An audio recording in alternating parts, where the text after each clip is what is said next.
Well, there's an effort now to have Texans vote on whether they want to secede from the United States, and it's starting to gain support. Now, I just want to go back, and I know people say, you can't secede from the Union, you can't break away. I'm sorry. That's the Supreme Court, and I know the Civil War settled it. Did it? Did it really? The Constitution and the Union, the vote to get into it, is not a suicide pact. It's not. If it's killing freedom, if I may quote, governments long established should not be changed for light and transient causes. And accordingly, all experience has shown that mankind are more disposed to suffer while evils are sufferable than to right themselves by abolishing the forms which they are accustomed. That's what's happening now with us with COVID. You know, we know that it's tyranny. We know that it's bad. We know that they don't really have a right to do this. But what are we going to do about it? Is that a light and transient cause? Well, if we wanted to say we're going to get out because of that, or I want to get out because of the vote, that's a light and transient cause. But when a long train of abuses and usurpations pursuing invariably the same object evinces a design to reduce them under absolute despotism, it is their right, it is their duty to throw off such government and provide new guards for their future security. But see, here's the point that I think we all need to look at, and that is, what's the long train of abuses and usurpations? Because in the Declaration of Independence, there's tons of them, and they're really, really, really bad. Because, if I may go to the beginning of the Declaration of Independence, when in the course of human events, it becomes necessary for one people to dissolve the political bands which have connected them with one another, and to assume among the powers of the earth the separate and equal station to which the laws of nature and nature's God entitle them, a decent respect to the opinions of mankind require that we should declare the causes that impel us to that separation. So we have to be very clear on the causes. So what are those causes? Because I don't think there's much disagreement. Well, there will be from the left now. If Donald Trump would have been in office, they would have been making this case. But you have a harder time when you say, I want a different country, because the Declaration of Independence says it's over a long train of abuses and usurpations, and you're losing the freedom that this government. So if the government is tyrannical, then you have the right to be able to get out. You don't have the right unless you're living under tyranny. You have the right and the duty if you're living under tyranny, and not some made-up tyranny. Not like, slavery 150 years ago. No, what's happening today? What's happening to you right now? COVID is a good example, but it's one. But is COVID a long train of abuses and usurpations pursuing invariably the same object? Or are these abuses going down the road, the same road, pursuing the same object, total control over people? With the Great Reset and everything else that's going on, I think you could make a case. Do we have him on yet? Oh, we do? Okay. We have Kyle Biederman on. Kyle is a state rep from Texas, and he's proposing a bill to allow Texas to vote on secession. Welcome, Kyle. How are you? Well, Glenn, thank you very much for letting me be on. And I don't know how much more I can say than what you've already said this morning, and I really appreciate you going right back to the actual words of our founding fathers. Because what's happening, the negatives I'm getting, which are very few, come back to the fact that I don't love America. Well, you listen to every word you've said, Glenn. We love America, and that's why we need to do something about these abuses. Yeah, they are dismissing the things that made America America. That's the Declaration of Independence and the Constitution. But let me give you the words from the Texas Constitution.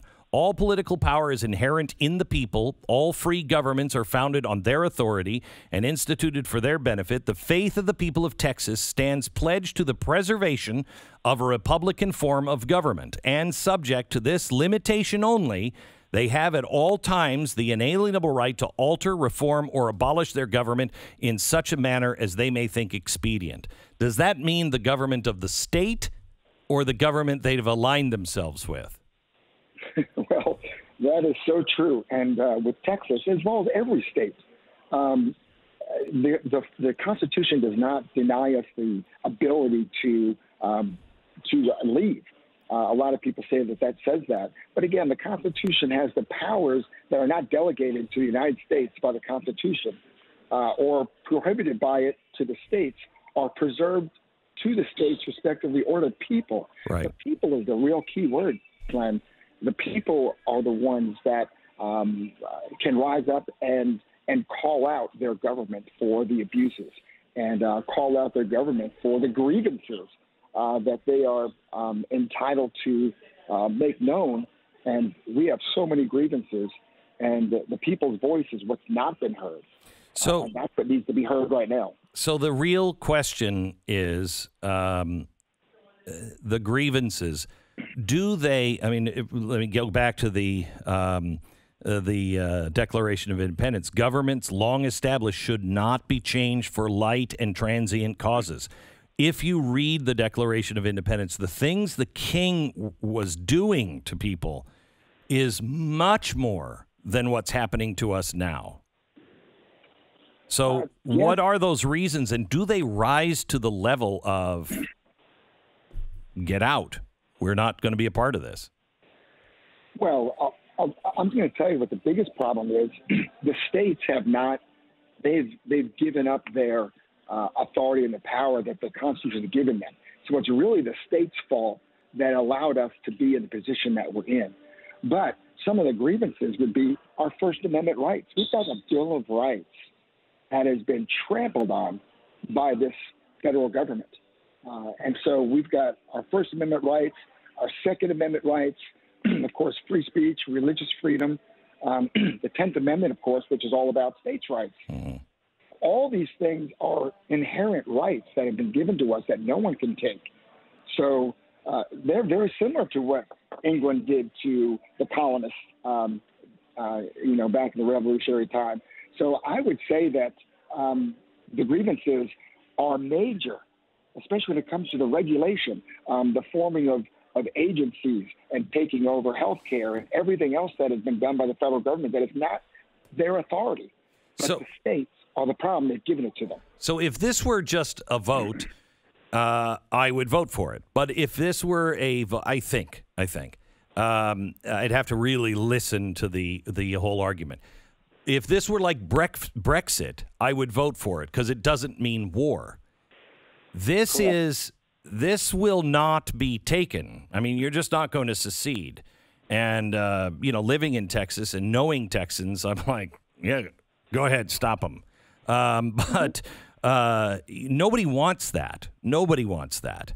So you're exactly right. You're exactly right. And when you compare it to Brexit, that's exactly what this is.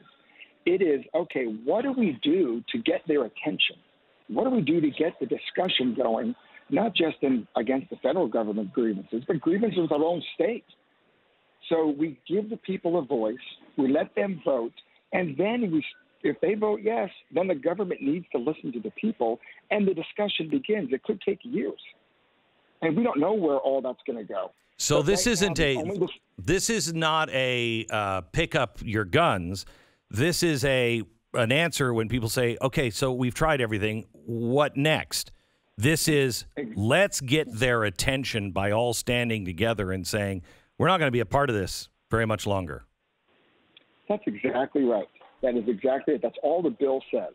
And even if the legislature allows me to bring this bill through the legislature, have the discussion is not post what's going to happen after the people vote yes, if they decide to vote yes for this ability to reassert their status as an independent nation.